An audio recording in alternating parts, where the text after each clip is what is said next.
Yaxshi kutib oldi. Muvozanatdan chiqarib oldi do'stlar. Qanday zarba o'tkazib oldi. Jang parterga ko'chyapti. Juda qiyin vaziyat Ibrohim Halilov. Loki ketma-ket seriyalar, zarbalar. Hali taslim bo'lgani yo'q Ibrohim Halilov. Mana bu esa juda og'ir zarba edi. Bu esa nuqta edi.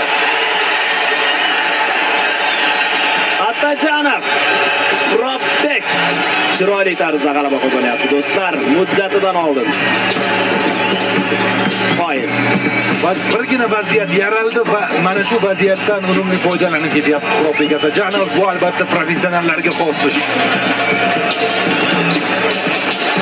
Ibrohim Halilov juda kuchli zarba o'tkazganidan so'ng ham taslim bo'lgisi kelmadi, lekin o'sha tizza zarbasi baribir uni mana shu yerda muvozanatdan chiqqan ekan o'zi.